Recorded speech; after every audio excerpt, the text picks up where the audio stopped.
दो symmetry element हमने study कर लिए हैं, जिसमें फर्स्ट हमारे पास था एक्सिस ऑफ सिमेट्री, सेंटर हमारे पास था प्लेन ऑफ सिमेट्री। अब थर्ड हमारे पास आता है सेंटर ऑफ सिमेट्री, जिसको हम कहते हैं COS। इसके लिए एक और नेम भी यूज़ किया जाता है, इन्वर्जन सेंटर। इन्वर्जन सेंटर इसको क्यों कहा जाता है? ये इन्वर्स लफ्ज़ जिसे हम कहते हैं, इन्वर्स मतलब उल्ट, मतलब अपोजिट, ये उससे निकला है हमारे पास। इन्वर्जन सेंटर अपनी आसानी के लिए आप याद रख सकते हो। इसको इन्वर्जन सेंटर हम इसलिए कहते हैं क्योंकि इसमें हमने अपोजिट डायरेक्शन और कंपेयर करनी होती है। ग्राफ में करेंगे तो आपको ज़्यादा अच्छी तरह समझ आएगी। और इसको हमने तब भी बात की थी जब हमने फर्स्ट लेक्चर में इनका इंट्रोडक्शन लिया था, तो वहाँ पर हमने बात की थी कि सेंटर ऑफ सिमेट्री को I से डिनोट किया जाता है, जैसे एक्सिस ऑफ सिमेट्री को डिनोट किया जाता है CN से। जो सेकंड हमारे पास आता है प्लेन ऑफ सिमेट्री को डिनोट किया जाता है सिग्मा से। वो सिग्मा V होता है, सिग्मा H होता है, सिग्मा D होता है। और इन्वर्जन सेंटर को डिनोट किया जाता है I से। ये हमारे पास इनके डिनोशंस हैं जिनको आपने साथ साथ याद रखना है। तो सबसे पहले मैं बात करूंगी इसको इन्वर्जन सेंटर क्यों कहते हैं। अब इन्वर्जन सेंटर इसको इसलिए भी कहते हैं, अगर हम बात करते हैं कि हमारे पास प्रेजेंट है X और Y, तो किसी भी मालिक्यूल में इन्वर्जन सेंटर प्रेजेंट तब होगा जब उसमें -X और -Y भी प्रेजेंट होगा। अब ये किस तरह से आएगा, इसको समझने के लिए हम ड्रा करेंगे अपने ग्राफ को। तो हम यहाँ पर सिर्फ X और Y एक्सिस को नहीं लेते, हम यहाँ पर अपना ग्राफ पूरा देखते हैं। This is X, this is Y, this is -X and this is -Y। ये हमारे पास है ग्राफ। अब मैं यहाँ पर रैंडम वैल्यूज़ लेती हूँ। ये सेंट्रल पॉइंट तो 0 है, ये तो बताने की ज़रूरत नहीं है, पर फिर भी बता रहे हैं। This is 0। यहाँ पर हमारे पास आता है 1, यहाँ पर 2, यहाँ पर 3। यहाँ पर हमारे पास हमने लिख लिया 1, यहाँ पर हमने लिख लिया 2, यहाँ पर हमने लिख लिया 3।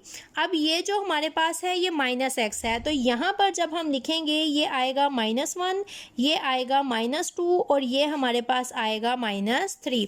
अब ये हमारे पास -Y है, तो इसको अगर हम लिखेंगे ये आएगा -1, ये आएगा -2 और ये हमारे पास आएगा -3। अब मैं कह रही हूँ कि अगर मेरे पास कोई भी एटम एक्स वाई वैल्यूज़ रख रहा है तो इन्वर्जन सेंटर तब प्रेजेंट होगा जब उस मॉलिक्यूल में उस एटम के अपोजिट -X और -Y भी प्रेजेंट होगा। मतलब इसका क्या मतलब है, एक एग्जाम्पल लेंगे जिसको आपको बहुत अच्छी समझ आएगी। सबसे आसान एग्जाम्पल मैं आपके लिए लेती हूँ। डैट इज़ हमारे पास प्रेजेंट है प्लाटिनम। एक क्लोरीन है यहाँ पर, एक क्लोरीन है यहाँ पर, एक क्लोरीन है यहाँ पर, एक क्लोरीन है यहाँ पर। जब आप लोग काम करें तो कोशिश करें स्केल यूज़ करें। स्केल यूज़ करने से गलती करने के चांसेस कम से कम होंगे, जो कि स्टूडेंट बहुत ज़्यादा करते हैं गलतियाँ। ओके, अब अगर मैं ये कोऑर्डिनेट इसको उठा के इसके ऊपर लेके जाऊं तो ये सारा कुछ बहुत गंदा हो जाएगा। तो मैं क्या करती हूँ, मैं इसको उठा के इसके ऊपर ले आती हूँ ताकि ज़्यादा चीज़ें मिक्स ना हो और कन्फ्यूजन ना काज हो। ये देखें,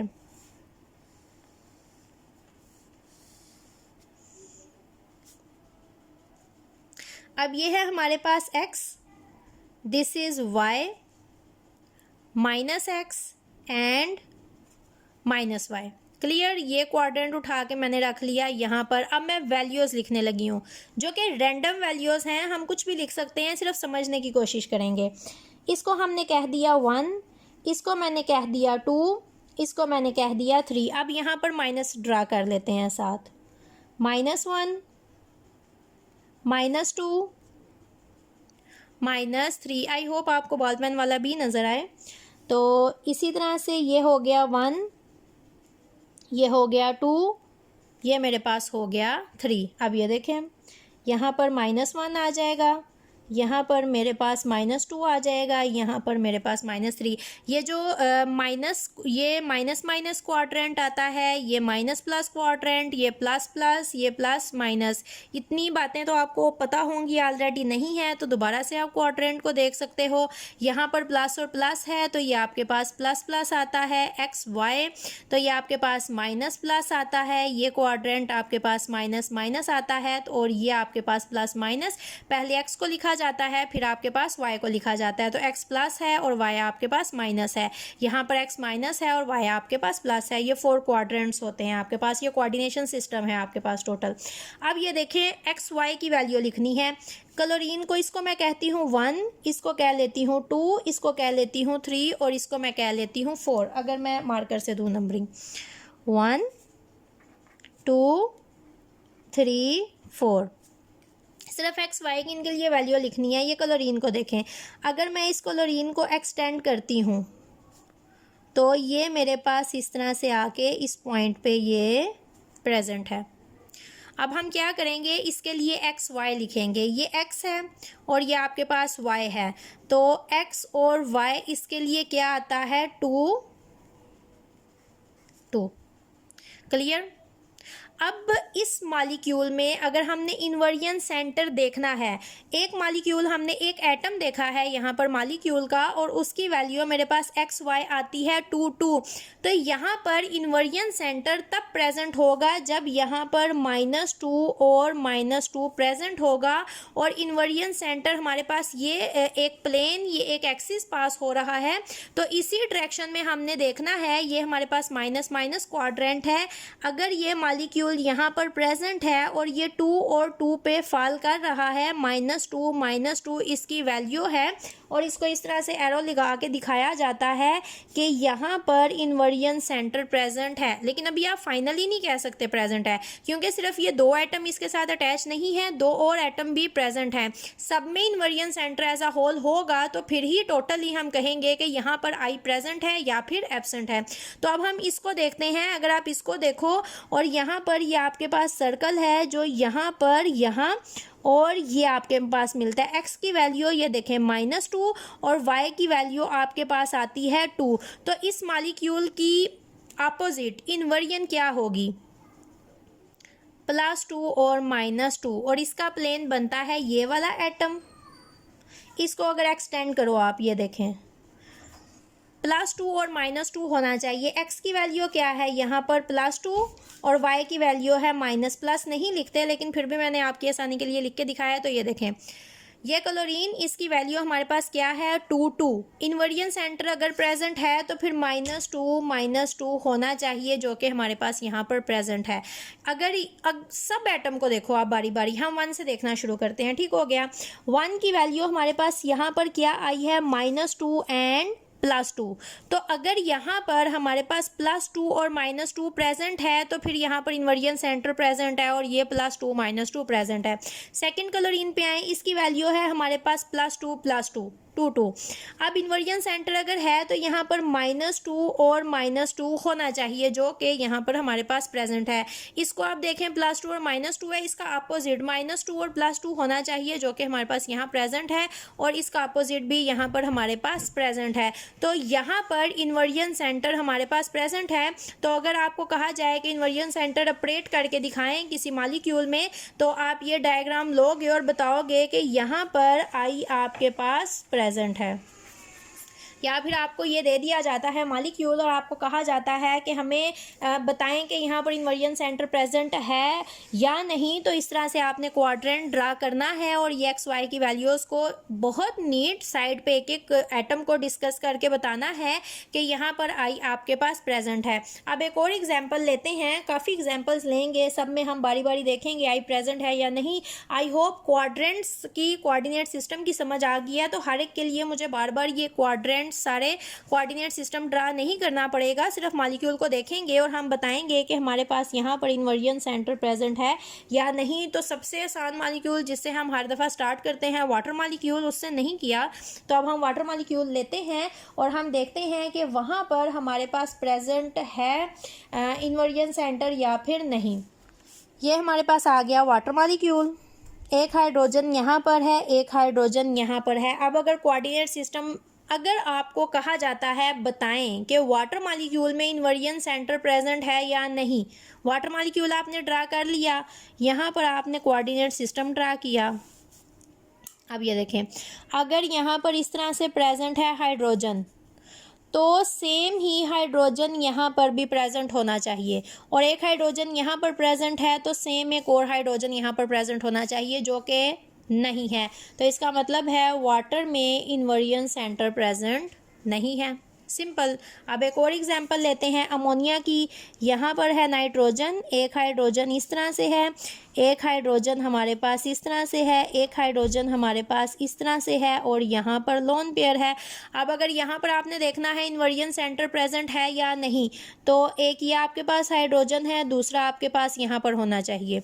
अगर ये आपके पास यहाँ फ्रंट पे है तो दूसरा पीछे की पोजीशन पे होना चाहिए। वो है लेकिन इसके साथ प्रेजेंट नहीं है, तो इसका मतलब है कि यहाँ पर भी आई प्रेजेंट नहीं। ज़रूरी नहीं कि एक फ्रंट पे है हाइड्रोजन, दूसरा बैक पे है, वहाँ पर इन्वर्जन सेंटर प्रेजेंट है, सिर्फ इसका नहीं है तो फिर भी नहीं होगा। जितने एटम प्रेजेंट हैं सबकी अपोजिट डायरेक्शन में भी सेम वैसे ही एटम होने चाहिए। जो एक एटम के एक्स वाई की वैल्यू है अपोजिट सेम ऐसी ही एक्स वाई की वैल्यू होनी चाहिए। अगर नहीं है तो इसका मतलब वहाँ पर इन्वर्जन सेंटर प्रेजेंट नहीं है। इसके अलावा हम एक और एग्जांपल लेते हैं, बहुत आसान। हम कहते हैं कि हमारे पास इस तरह से है कार्बन कार्बन डबल बॉन्ड, यहाँ पर है हाइड्रोजन, ये आपके पास सिस ट्रांस शेप आती हैं जिनको आपने स्टडी भी किया होगा बहुत बेसिक लेवल पे। अब ये देखें एक एग्जांपल ये हमने ली और यहाँ पर हम देखते हैं कि इन्वर्जन सेंटर है या नहीं। अब ये तो नहीं कह सकते कि ये आपके पास पूरा सेंट्रल पॉइंट है, यहाँ पर आपके पास ये वाला आता है सेंट्रल पॉइंट। अब यहाँ पर अगर एक कार्बन प्रेजेंट है तो यहाँ पर भी सेम उसकी अपोजिट डायरेक्शन में कार्बन प्रेजेंट है, मतलब इन्वर्जन सेंटर आपके पास यहाँ पर प्रेजेंट है। अब ये आपके पास सेंट्रल पॉइंट है, यहाँ पर एक हाइड्रोजन आपके पास प्रेजेंट है और सेम वैसी ही एक हाइड्रोजन यहाँ पर आपके पास प्रेजेंट है। ये सेंट्रल पॉइंट से एक क्लोरीन यहाँ पर प्रेजेंट है और सेम उसी ही डिस्टेंस पे एक क्लोरीन यहाँ पर भी प्रेजेंट है। तो इस मॉलिक्यूल में आप कह सकते हो कि इन्वर्जन सेंटर आपके पास प्रेजेंट है। इन्वर्जन सेंटर में आपने इस तरह से एक प्लेन लेना होता है, वो किसी भी डायरेक्शन में आपके पास हो सकता है। होना क्या होता है, आपके पास जो बोथ एंड्स हैं उनके ऊपर प्रेजेंट होने चाहिए सेम एटम। किसी भी ऐसे सेंट्रल पॉइंट के यहाँ पर एक एटम प्रेजेंट है और यहाँ पर प्रेजेंट नहीं है तो वहाँ पर इन्वर्जन सेंटर नहीं होगा। अगर आपके पास इस तरह से सेम एंड्स के ऊपर एक प्लेन के दोनों एंड के ऊपर सेम एटम लगे हैं तो इसका मतलब है कि वहाँ पर इन्वर्जन सेंटर आपके पास प्रेजेंट होगा। तो अब एक बात जो बहुत आसान है आपको पता होनी चाहिए, हमने एक्सिस ऑफ सिमेट्री को स्टडी किया, हमने प्लेन ऑफ सिमेट्री को स्टडी किया, उसके बाद हमने सेंटर ऑफ सिमेट्री को स्टडी किया। अब हमारे पास लास्ट रह जाता है हमारा सिमेट्री एलिमेंट जिसको हम कहते हैं इम्प्रॉपर एक्सिस ऑफ सिमेट्री। तो उसके लिए उसको समझने के लिए पढ़ने के लिए आपको दो बातें पता होनी चाहिए। एक हमारे पास होती है रोटेशन, दूसरी हमारे पास होती है रिफ्लेक्शन। जो हमने एक्सिस ऑफ सिमेट्री स्टडी किया वहाँ पर हमने रोटेशन देखी, जो हमने प्लेन ऑफ सिमेट्री स्टडी किया उसमें हमने देखी रिफ्लेक्शन। वहाँ पर हमने कहा था एक्सिस ऑफ सिमेट्री में हमने कहा एक एक्सिस है, उस एक्सिस के अलांग हमने मॉलिक्यूल को रोटेट किया। ये सारी बातें सिर्फ एक्सिस ऑफ सिमेट्री में आई। जब प्लेन ऑफ सिमेट्री को हमने स्टडी किया तो हमने कहा कि हमने एक मिरर रख के इसको सेंटर से काटा है और हमने मिरर में देखा है कि हमारे पास सेम साइड होनी चाहिए, मतलब कि हम उस मॉलिक्यूल को आधा काट के उसका रिफ्लेक्शन देखते हैं और रिफ्लेक्शन और हाफ वाला अगर सेम आता है हमारे पास मिरर उठा के या रख के तो प्रिंसिपल प्लेन ऑफ सिमेट्री हमारे पास प्रेजेंट है। तो मतलब प्लेन ऑफ सिमेट्री सिग्मा हमारे पास होता है सारे का सारा रिफ्लेक्शन और रोटेशन हमारे पास होता है CN ग्रुप थ्योरी में। जहाँ पर भी बात होगी रोटेशन की, जहाँ पर भी लफ्ज़ आएगा रोटेशन, इसका मतलब है we are going to discuss its CN axis of symmetry. जहाँ पर भी लफ्ज़ आएगा reflection its mean we are going to discuss its plane of symmetry means its sigma. तो हमें ये दोनों बातें पता होनी चाहिए। जो हमारा फोर्थ है सिमेट्री एलिमेंट उसको स्टडी करने के लिए जिसको हम कहते हैं इम्प्रॉपर एक्सिस ऑफ सिमेट्री। तो फोर्थ वन हमारे पास आता है improper axis of symmetry. Improper axis of symmetry को डिनोट किया, ये जो एक्सिस ऑफ सिमेट्री है इसको लिखा जाता है CN से। ये जो पूरा इम्प्रॉपर एक्सिस ऑफ सिमेट्री है इसको डिनोट किया जाता है SN से। अब हमारे पास इम्प्रॉपर एक्सिस ऑफ सिमेट्री में दो सिचुएशंस होती हैं। पहली सिचुएशन जिसको हम कहते हैं rotation followed by perpendicular reflection, clear. Second हमारे पास आती है reflection followed by perpendicular rotation. अब ये इतनी बड़ी बड़ी जो स्टेटमेंट हैं उनको जब हम शॉर्ट फॉर्म में लिखेंगे तो मैंने आपको कहा रोटेशन के लिए जो साइन यूज़ होता है डेट इज़ CN, रिफ्लेक्शन के लिए जो साइन रिफ्लेक्शन रोटेशन के लिए जो हमारे पास साइन यूज़ होता है उसको हम कहते हैं CN, जो रिफ्लेक्शन के लिए हमारे पास साइन यूज़ होता है उसको हम कहते हैं सिग्मा। अब ये जो पहली पूरी स्टेटमेंट है जो कहती है rotation followed by perpendicular reflection, जब मैं इसको लिखूंगी तो मैं इसको इस तरह से लिखूंगी।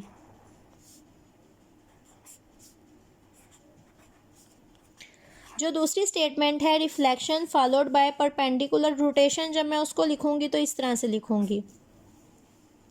अब स्टेटमेंट में और साइन जो हमने लगाए हैं उसमें हमारे पास क्या डिफरेंस आ रहा है। पहले यहाँ पर बात हम रोटेशन की कर रहे हैं लेकिन जो साइन हमने यहाँ पर लगाया वो रिफ्लेक्शन का लगाया है, और यहाँ पर पहले बात हमने रिफ्लेक्शन की है, बाद में रोटेशन की, और साइन पहले रोटेशन का लगाया बाद में रिफ्लेक्शन का लगाया है। अब अगर आपने मैथ स्टडी किया है थोड़ा बहुत तो आपको पता होना चाहिए ये मैथ का रूल है। जब भी डिफरेंशिएशन अप्लाई की जाती है किसी भी फंक्शन पे, हम कहते हैं हमने इसकी डिफरेंशिएशन करनी है, तो क्या किया जाता है, हमेशा पहले उस वैल्यू को लिखा जाता है जो कि राइट हैंड साइड पे आती है। अब ये देखें, this is on my left hand side and this is on my right hand side. मैं अगर मैथ की एक सिंपल एग्जांपल दूं, अगर मैंने लिखा है d/dx d/dy और साथ में मैंने फंक्शन लिया है यहाँ पर XY और मैंने यहाँ पर अप्लाई करनी है डिफरेंशिएशन, तो मैं क्या करूँगी, पहले मैं इसकी डिफरेंशिएशन करूँगी फिर मैं इसकी डिफरेंशिएशन करूँगी। ये राइट हैंड साइड पे आता है तो पहले इसकी डिफरेंशिएशन होगी, ये लेफ़्ट हैंड साइड पे आता है तो बाद में इसकी डिफरेंशिएशन होगी। इसी तरह जब ये साइन मैं स्टडी करूँगी तो जो राइट हैंड साइड पे पहले आता है पहले हम उसको करेंगे अप्लाई, बाद में हमारे पास जो लेफ़्ट हैंड साइड पे आता है हम उसको करेंगे अप्लाई। तो पहला जो मेरा टर्म था that was rotation followed by perpendicular reflection, तो पहले ये रोटेशन स्टडी होगी जो राइट हैंड साइड पे है और उसके बाद मेरे पास स्टडी होगी रिफ्लेक्शन। अब क्वेश्चन कैसे आता है पेपर में, फॉर एग्जांपल उन्होंने आपको क्या कहा, उन्होंने आपको कहा कि आपके पास मॉलिक्यूल गिवन है CH4 मीथेन, और जो क्वेश्चन आया है पेपर में उसने कहा है apply CN sigma on molecule of methane. तो CN सिग्मा का मतलब है पहले आपने रोटेशन नहीं करनी, पहले आपने राइट हैंड साइड पे देखना है क्या है जो कि रिफ्लेक्शन है, तो पहले आपने रिफ्लेक्शन यहाँ पर अप्लाई करना है, उसके बाद आपने क्या करना है यहाँ पर रोटेशन। ये आपको दिया गया, एग्जामिनर ने कहा कि आप पहले इसको अप्लाई करें तो आपने पहले इसको यहाँ पर करना है अप्लाई। अब ये आप किस तरह से अप्लाई करोगे, हम अप्लाई करके देखते हैं कि पेपर में इसको किस तरह से अप्लाई किया जाता है। अब ये देखें, पहले हमने यहाँ पर सिग्मा अप्लाई करना है।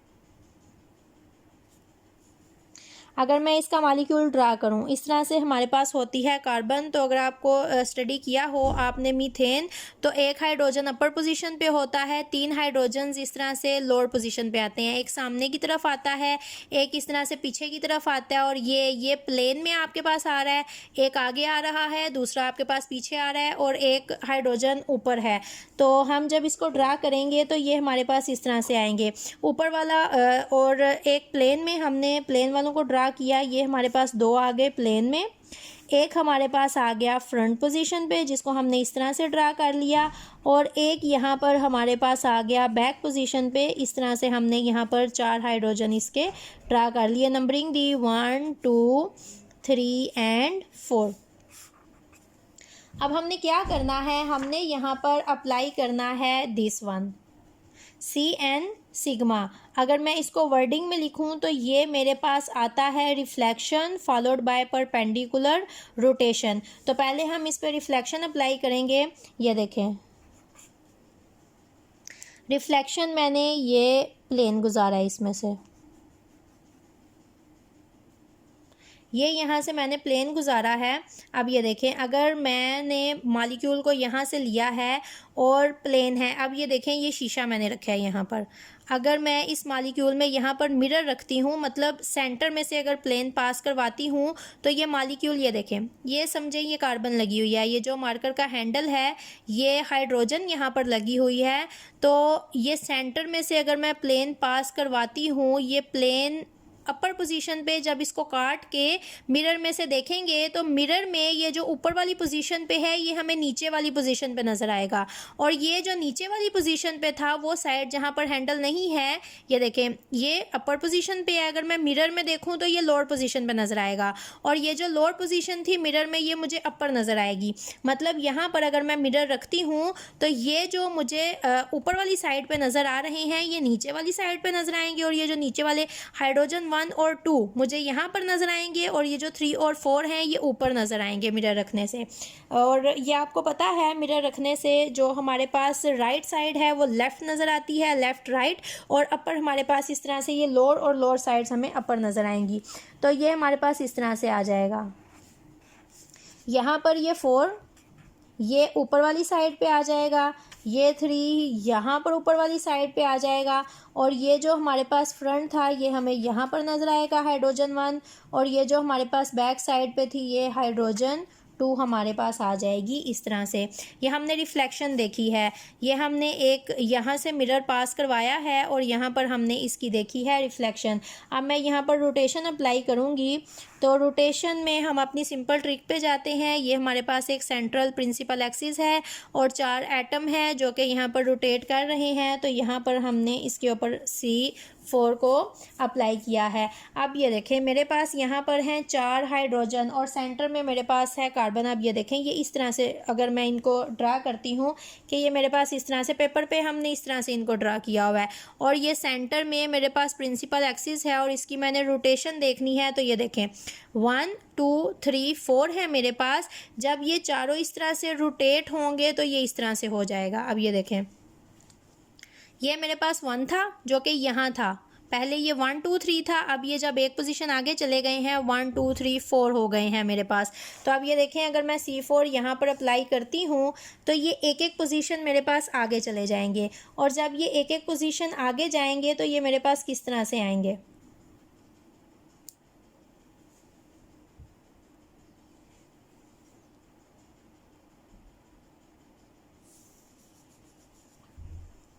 अब यहाँ पर 4 एटम है, C4 अप्लाई करेंगे, क्लियर। अब जब हम C4 अप्लाई करते हैं, अब C4 में कितना एंगल है, कितनी रोटेशन देनी है, ये देखने का आसान तरीका जो मैंने कहा था कि आगे जाकर डिस्कस करेंगे। अब ये देखें ये आपको पता है ये 4 हम कैसे कैलकुलेट करते हैं। n हमारे पास जो वैल्यू थी वो हमारे पास फार्मूला था n is equal 360 divided by theta.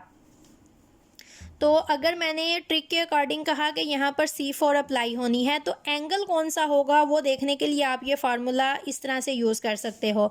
n की वैल्यू है 4, ये आ जाएगा 4 is equal 360 divided by theta. अब ये देखें यहाँ पर क्रॉस मल्टीप्लिकेशन हो सकती है, तो ये हो जाएगा theta is equal 360 divided by 4 and this is equal to 90। तो एंगल आपके पास आ जाएगा 90 डिग्री। अब आपको पता है हमने कहा था कि अगर मेरे पास इस तरह से वाटर मॉलिक्यूल में 2 हाइड्रोजन प्रेजेंट हैं ये, और अगर आप देखो D को 0 से 180 होता है, ये मेरे पास है 1, ये मेरे पास है 2। अगर मैं इसको रोटेशन देती हूँ 180 की तो ये पूरा 0 से घूम के यहाँ पर, और ये पूरा 0 से घूम के आ जाएगा यहाँ पर। अगर D देखी हो 0 180 0 180 होता है, और अगर मेरे पास ये 1 ये 2 हैं, जब मैं इस तरह से इनको रोटेट करूँगी, ये हाइड्रोजन 1 है ये हाइड्रोजन 2 हैं, जब मैं इनको 180 की रोटेशन देती हूँ तो ये इस तरह से जो राइट साइड पे था वो लेफ्ट साइड पे चला जाता है, जो लेफ्ट साइड पे होता है वो राइट साइड पे आ जाता है। अगर अब यहाँ पर हमने अपनी ट्रिक के अकॉर्डिंग देखा C4 है और C4 में एंगल कितना आता है हमारे पास 90 का आता है, मतलब यहाँ पर हमने 90 की रोटेशन दी है। ये सारी रोटेशन क्यों ज़रूरी है, मॉलिक्यूल रोटेट करके तो यहाँ पर लिखना है। अगर हमें पता ही नहीं कितने डिग्री एंगल पे यहाँ पर रोटेशन हुई है तो कैसे हम इनकी जगह चेंज करेंगे। तो हमने कहा था कि वाटर मॉलिक्यूल में C4 पॉसिबल नहीं होती, क्योंकि यहाँ पर हाइड्रोजन है, यहाँ पर हाइड्रोजन है। अगर C4 की रोटेशन देते हैं, मतलब 90 डिग्री की रोटेशन देते हैं, ये वाला मेरा लेफ्ट साइड पे है, ये वाला राइट साइड पे है। अब जब मैं 180 की रोटेशन देती हूँ तो इस तरह से ये अपनी साइड चेंज कर लेते हैं, लेकिन अगर मैं 90 की रोटेशन देती हूँ तो 90 होता है इस तरह से। अगर आपने देखा हो इस तरह से हमारे पास परपेंडिकुलर लाई करता है, आप ग्राफ तो आपको पता है, दोबारा से ड्रा करने की ज़रूरत नहीं। तो इस तरह से ये जो हमारे पास दो हाइड्रोजन है, अगर ये 90 की रोटेशन करें तो ये इस तरह से आ जाते हैं। एक फ्रंट साइड पे आ जाता है, दूसरा हमारे पास चला जाता है बैक साइड पे। तो हमने कहा था ये रोटेशन पॉसिबल नहीं है, क्योंकि रोटेशन के बाद हाइड्रोजन उन्हीं पोजीशन पे वापस आने चाहिए जो कि पोजीशन हमारे पास पॉसिबल है। अब यहाँ पर हमारे पास 90 डिग्री रोटेशन कैसे होती है, अब ये देखें। अगर मैं हाइड्रोजन 3 और 4 को 90 डिग्री पे रोटेट करूं, ये इस तरह से प्लेन में लाई कर रहे हैं, अगर मैं 90 डिग्री रोटेट करूंगी तो ये ऐसे हो जाएंगे। एक हाइड्रोजन फ्रंट साइड पे आ जाएगा, दूसरा हाइड्रोजन चला जाएगा बैक साइड पे। इन दोनों को मैंने रोटेट किया। अब दो बारी बारी लिखते हैं। ये कार्बन है, ये जो ऊपर वाला कार्बन नंबर 3 और 4 है, ये देखें ये 4 है, ये हमारे पास 3 है, ये इस तरह से प्रेजेंट है। इसको मैं कहती हूँ हाइड्रोजन नंबर 4, इसको मैं कहती हूँ हाइड्रोजन नंबर 3। 90 डिग्री की जब मैं रोटेशन दूंगी, 4 वाला फ्रंट साइड पे आ जाएगा और 3 वाला मेरे पास चला जाएगा बैक साइड पे। देखें हाइड्रोजन 4 आ गया फ्रंट साइड पे और जो मेरे पास हाइड्रोजन 3 है ये वाला चला गया है बैक साइड पे। क्लियर। अब ये जो नीचे मेरे पास है इस तरह से है, ये हाइड्रोजन 1 है, ये वाला हाइड्रोजन 2 है, ये वाला मेरे पास फ्रंट साइड पे है, ये वाला मेरे पास बैक साइड पे है। जब मैं इनको दूंगी 90 डिग्री रोटेशन तो ये इस तरह से रोटेट होंगे, ये प्लेन में आ जाएंगे, एक राइट साइड पे आ जाएगा और दूसरा मेरे पास लेफ्ट साइड पे आ जाएगा। तो ये हमारे पास हो जाएंगे इस तरह से, यहाँ पर आ जाएगा H1, यहाँ पर आ जाएगा H2। अब हमारे पास ये जो मॉलिक्यूल था यहाँ पर दो प्लेन में थे, एक फ्रंट था एक बैक था। जब हमने यहाँ पर C4 रोटेशन दी है तो सेम वही केस आया, दो हमारे पास प्लेन में आ गए हैं, एक फ्रंट पे है और एक बैक में है, इसलिए यहाँ पर C4 रोटेशन पॉसिबल है। अगर C4 में आप एक एग्जाम्पल कोड करना चाहते हो एक्सिस ऑफ सिमेट्री में तो ये एग्जाम्पल कोड कर सकते हो। अब यहाँ पर हमने पहले देनी थी रिफ्लेक्शन, ये हमने यहाँ पर दी रिफ्लेक्शन, फिर हमने रोटेशन देनी थी, यहाँ पर रोटेशन दी। अब आपने ये भी देखना है कि इम्प्रॉपर एक्सिस ऑफ सिमेट्री है या नहीं। अब जब आप अपना इन दोनों केसेस में से कोई सा भी केस अप्लाई करते हो और वो अप्लाई करने के बाद सिचुएशन आपके पास ये बनती है, ये देखें, आपने फिर अपने पहले मॉलिक्यूल और तीसरे मॉलिक्यूल को कंपेयर करना है। अगर वो मॉलिक्यूल आपके पास इक्विवेलेंट आते हैं, मतलब हाइड्रोजन की जगह पे हाइड्रोजन ही आ रही है, अगर हाइड्रोजन के अलावा कोई भी एटम है तो वही एटम सेम उसी पोजीशन पे आ रहा है, तो इक्विवेलेंट हमारे पास मॉलिक्यूल बन रहा है, तो इसका मतलब है यहाँ पर हमारे पास improper axis of symmetry present है और इसको हम कहते हैं कि यहाँ पर हमारे पास S4 प्रेजेंट है, यहाँ पर हमारे पास S4 प्रेजेंट है। अभी हमने एक केस अप्लाई करके देखा जिसको हम कहते हैं CN सिग्मा, जो हमारे पास होता है रिफ्लेक्शन फॉलोड बाय परपेंडिकुलर। अब ये चीज़ भी आपने नोट की है, ये दोनों परपेंडिकुलर। अब क्वेश्चन जो आपके जहन में आना चाहिए, अगर नहीं भी आया, ये ही हमने क्यों यहाँ पर पास करवाया प्लेन, दिस इज़ परपेंडिकुलर। ये जो रिफ्लेक्शन और रोटेशन हम यहाँ पर ऑपरेट कर रहे हैं, they both are perpendicular to each other. तो ये और ये जो 90 डिग्री हमने यहाँ पर करवाई, ये 90 डिग्री की हमारे पास रोटेशन थी और ये हमारे पास रिफ्लेक्शन थी, ये दोनों हमारे पास आती हैं परपेंडिकुलर। क्लियर। ये नहीं करवाई हमने, अगर हम ये करवाते और यहीं पर हम यहाँ पर रोटेशन करवा देते तो ये पैरेलल आ जानी थी हमारे पास। क्लियर। अब हम दूसरा केस भी इसी मॉलिक्यूल के ऊपर अप्लाई करके देखते हैं जिसको हम कहते हैं रोटेशन फॉलोड बाय रिफ्लेक्शन।